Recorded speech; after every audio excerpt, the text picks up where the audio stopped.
I started in labor about 4 o'clock in the morning and went on to the hospital. When we arrived, the gynecologist was just very excited about that it was a boy, and then he said, oh wait, he changed his mind right in midstream.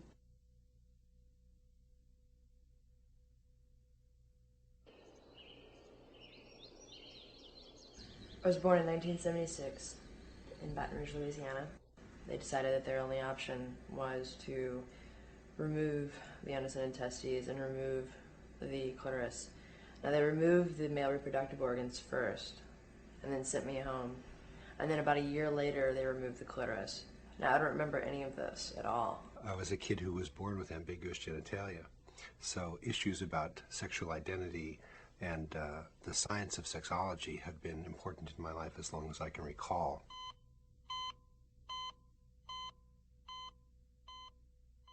In my case, my first surgery was at age 3 months. My last surgery was at age 23. I've had 16 surgeries over the time of my life. Between age 0 and age 12, I had at least 1 surgery per year. A child with intersex is a child who, on physical exam, has features that are not wholly male or not wholly female as considered in the traditional sense. Physicians, presumably in the best interest of the child, would take upon themselves the burden of the information and make decisions as to gender, sex of rearing, gender of rearing, in a way completely independently of the parents. My father said it to me most clearly. He didn't think that he was being offered a choice. And I think that most parents have this experience. They said that they could correct the problem, and that was, we could raise her as a girl, and obviously we're taking their advice, and I feel very confidently there was nothing malicious or anything of that order. They just thought that was the best way to handle it.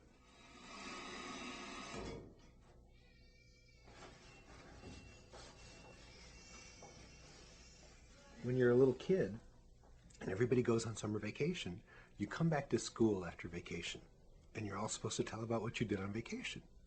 So I always went to the hospital. All these other kids were like, going to Yellowstone. So I learned very early to lie because I couldn't tell kids that I'd spent the summer in the hospital and had had my genitals, chopped up again. It was a battle between the ages of 13 and 18. All the time my parents would ask me, did you take your pill today? Sometimes I'd lie and say yes. Sometimes I did, I'd take it on and off. But for the most part, I took it, and I grew really fast. And, I just I started developing these breasts, which they're okay, But, and these hips, which I hate, and these, typical female fatty deposits. And,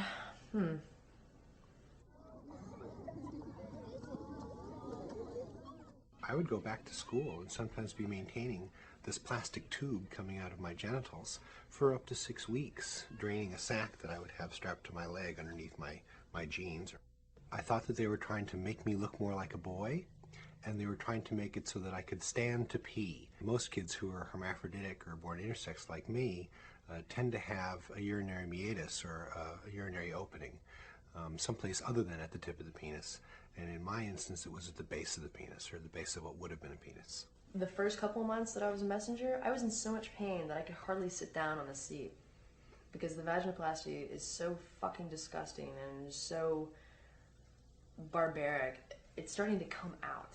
Like, the inner part of the intestine is starting to come out and, stick out.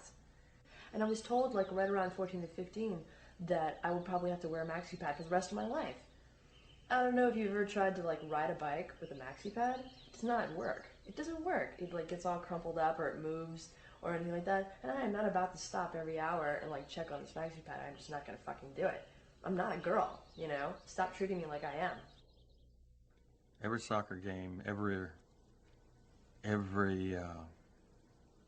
activity, we were always concerned that somebody would find out and approach her. And she told me later that a number of people called her names. And I cried over that. And I said, honey, I'm sorry. There's nothing I can do about it. I think it's horribly unfair that one's sexual feeling, one's ability to be able to feel like they can couple in an intimate way with another human being is literally destroyed by some doctor's idea about how genitals are supposed to look. Like, I didn't even know that women had vaginas. I didn't even know that, to put it bluntly, I didn't even know that women had, like, holes between their legs. I didn't know what that was at all because I didn't have one at all until I was 18. So I really didn't know anything about the female sexual anatomy until I was 15, 16, when I had my first girlfriend. One day at LSU, she went and got all of her records. And she understood exactly the problem with the XY chromosome and everything that happened to her. I couldn't wait to get home to read it, so I jumped in my car and I opened the folder and I couldn't even get past the first line. Like, I read the first line and it was very medical and said karyotype, colon, XY. And I'm like, oh. And then I was just stunned. And I tell people, you know, that I felt confused about basic biology, XXXY, XXXY. Wait a minute. If I'm a female, then I should be XX. Why does it say XY? We tried to explain to her this was the best thing that we thought to do, and including the doctors, and we had agreed. So there's not much else you can say. She was not very happy at all during about a year or so there. She was getting adjusted. She was real angry. She was angry toward us and the toward doctors. the doctors. I didn't know what to think. I didn't know what was going on. I didn't know what was happening to me, and I felt sick. And I just started to lose it. I struggled with trying to find a surefire method to be able to take my life, and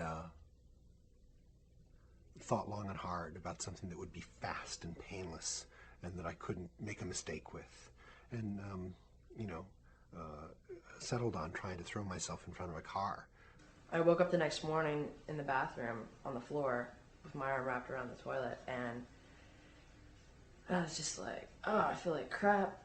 Oh God, you know, and I was just at this new all-time low. I couldn't even kill myself correctly. When I finally came to terms with my identity as an intersex person, not pretending to be a boy, not fearing being a girl, just being intersexed, passing as a boy, playing the joke of looking like a boy, became tremendously engaging and a lot of fun. I don't remember when I forgave them. Just one day it happened. Just one day I woke up and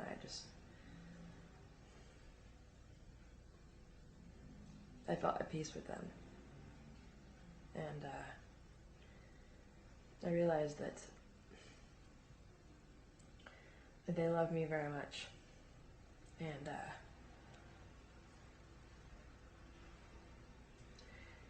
And it was okay.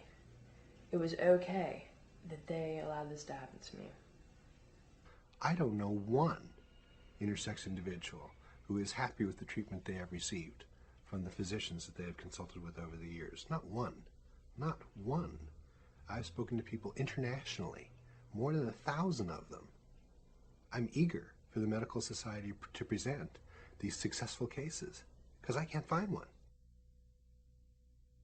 I hope that we can make amends to the individuals that we have harmed over the years, and I think our profession should do that in a formal way. I'm doing the best I can to educate enough people to see that this practice is stopped, that there will be no cosmetic surgery on the genitals of infants anymore, that it's okay to raise intersex kids as intersex people.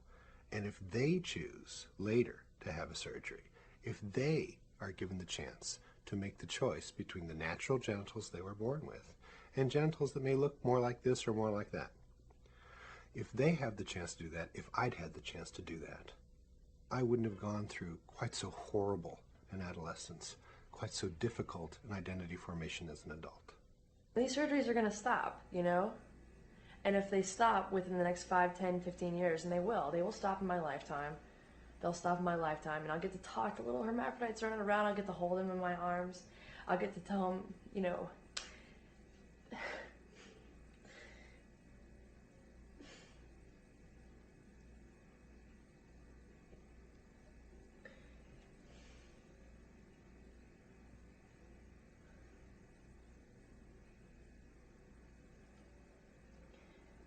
I'll get to tell their parents